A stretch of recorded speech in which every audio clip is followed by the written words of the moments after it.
The movie starts with Frank and Casey addressing the audience. They want to tell a story about the future, starting with Frank. He says that the future is scary and dark, but Casey doesn't think the story should go that way. She suggests he start when the future for him was looking brighter. Welcome to Review Recapped. Today we will be showing you an American sci-fi thriller movie named Tomorrowland. Spoilers ahead, relax and enjoy. In 1964, a young Frank attends New York World's Fair. He carries a heavy bag, walking past other aspiring inventors. He meets renowned inventor David Nix. Frank shows him his jetpack that he built himself. Then Frank meets a young girl named Athena. She asks him if the jetpack works. Frank tested it out, and it doesn't quite fly. Nix inquires as to how such an invention would make the world a better place. Frank answers that it's just a fun invention, and if anyone saw someone flying it, he hopes they would be inspired. Nix dismisses the jetpack and sends Frank out. In a brief flashback, we see Frank arguing with his father, who also thinks the jetpack is useless. Frank insists that he won't give up on it. Outside in the fair, Athena approaches Frank and slips him a pin with a T on it. She tells him to follow her and Nix as they go on the It's a Small World ride. Frank sneaks onto a boat, where in the tunnel, a light scans the pin on his shirt and it takes him through an underground passageway. It leads him into a pod that transports him to a mysterious place. He steps out and sees Athena flying in a pod, waving at him. Two larger animatronic pods start to construct something, pushing Frank off the ledge. He lands on another ledge, and his jetpack falls after him, breaking apart. A big robot takes the jetpack and fixes it, then gives Frank a thumbs up. Two men come out and call after Frank, causing him to fall again. He goes to reach his jetpack as he falls through the clouds, getting a brief look at the futuristic utopia that he's been led to. He slips the jetpack on in the nick of time and soars through the air before everyone's eyes. He lands before Nix and Athena, the former still unimpressed. Athena smiles and takes his hand to guide him through what is known as Tomorrowland. And then adult Frank says everything went to hell. Casey starts her story with a little more optimism. We see a video of her as a child with her parents, looking up at the stars as she names all the major ones. She wanted to go up there someday. In the present, we see Casey sneaking into a NASA launch site in Cape Canaveral. She sabotages a machine that is being used to replace certain workers, including her dad Eddie, who is an engineer. Casey leaves, not knowing that Athena is watching her. She returns home where her little brother Nate catches her sneaking back in. He promises not to tell their dad what Casey's been up to. Athena sneaks into the Newtons' garage and gets Casey's helmet. She plants a pin like the one she gave Frank in the helmet, and then takes a strand of Casey's hair for a scan. In the morning, Casey is heading to school when she helps her dad fix a device he's been working on. Eddie has accepted that the NASA platform is shutting down, despite what Casey thinks. She tells him a story that she's always heard about the two wolves, wherein there are metaphorically two wolves fighting within all of us, and the one that wins is the one that is fed. Casey tries to break into the platform again. She uses a flying toy with a camera, only to get caught and arrested. Her dad posts her bail, and she goes to collect her items. Among them is the pin, which she has never seen before. She briefly touches it and is instantly standing in a wheat field. Casey springs up in shock, and then finds herself still in the station. She picks the pin back up and is back in the field. She looks ahead to see what looks like a big castle. She walks toward it, only to bump her head on the ceiling. Eddie picks her up and is angry. She tries to show him what the pin does, but it doesn't work on him. Casey touches it again and sees herself in the field, floating above it as she's being driven. Eddie takes it from her and tells her to stop. Later that night it's shown that Casey sneaks into Eddie's room and takes the pin back. She starts walking toward the castle and falls down the stairs. She goes outside and rides her bike in the direction from where she sees the castle. Still holding the pin, she finds herself right in Tomorrowland. She sees three guys flying in jetpacks. One guy crashes and lands with his suit that forms an airbag.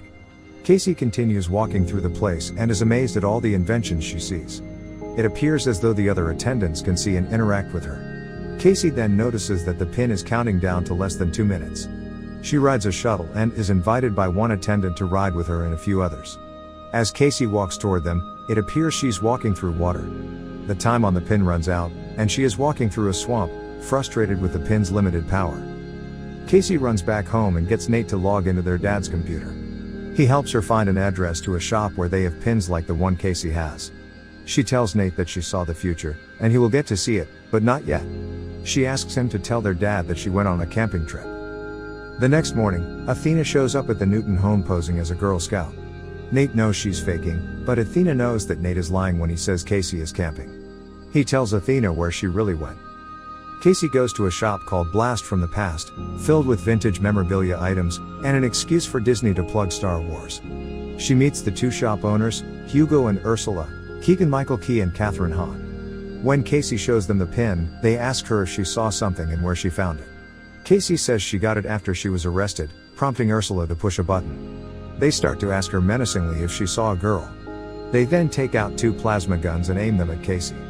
Athena then bursts in and fights Hugo and Ursula. She fires a time sphere that traps the two in a bubble before they can kill Casey. Athena convinces Casey to follow her as she pulls her out of trouble.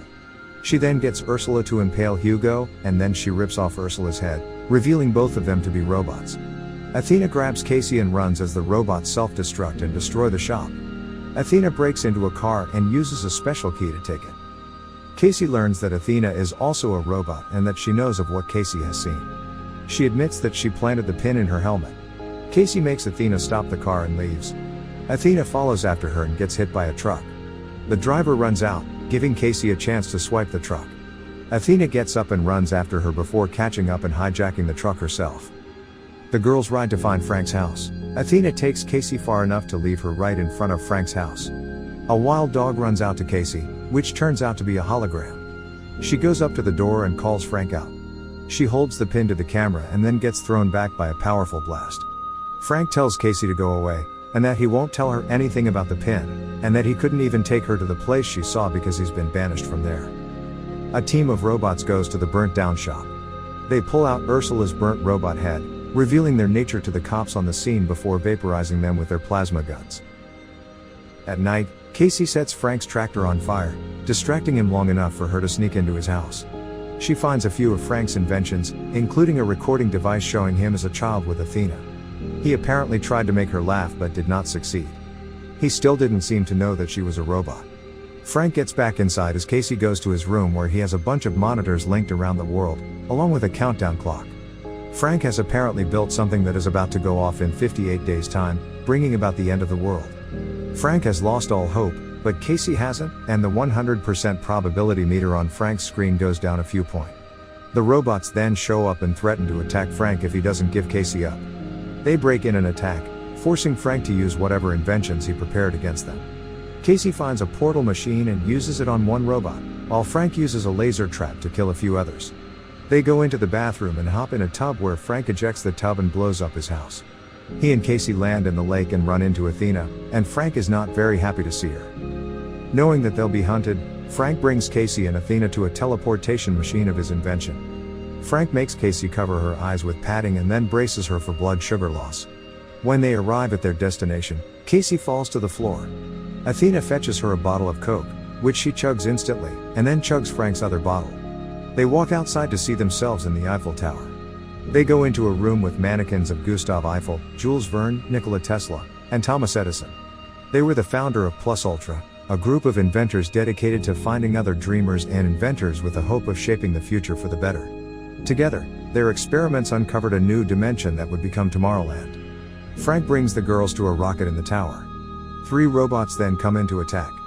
The rocket launches into the sky, with many people watching. The pod with the 3 inside breaks off and blasts into the next dimension. The 3 crash land into Tomorrowland, which looks broken down and desolate. Nix, now the governor of the city, arrives, not surprised to see Frank and Athena. He takes them and Casey to his building where they stand on a platform that shows them a few seconds into the future using tachyons. They come across a monitor that shows certain events in time, in this case, Casey with Nate and Eddie a few days ago. Casey is given the chance to see into the future. She looks into Cape Canaveral at the NASA platform. As she goes through the time passing, the platform becomes practically destroyed. She looks all over the rest of the world and sees riots, natural disasters, and utter catastrophe. This is all because of Frank's device, and because he gave up when he said he wouldn't. Casey still refuses to believe this will be what happens to the world, offering another glimpse of hope. Although upset at first, Casey comes to realize that the monitor doesn't show what will happen, but what could happen, which means they have a chance to stop Frank's doomsday device.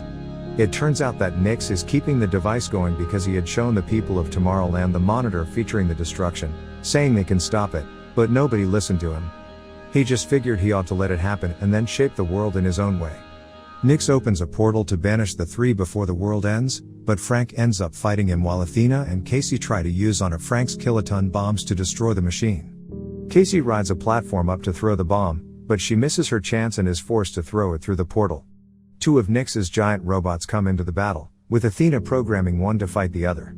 The portal is destroyed by the bomb, and part of it falls on Nyx's leg, pinning him down. He attempts to shoot at Frank, which Athena sees moments before it happens, giving her a chance to jump in and take the shot herself. Frank takes Athena to try and get repaired, but she knows her time is running out. She plays a recording of when she knew Frank as a child. She knew he was smitten by her, but she didn't know how to tell him that she was not human and therefore could not feel for him what he felt for her.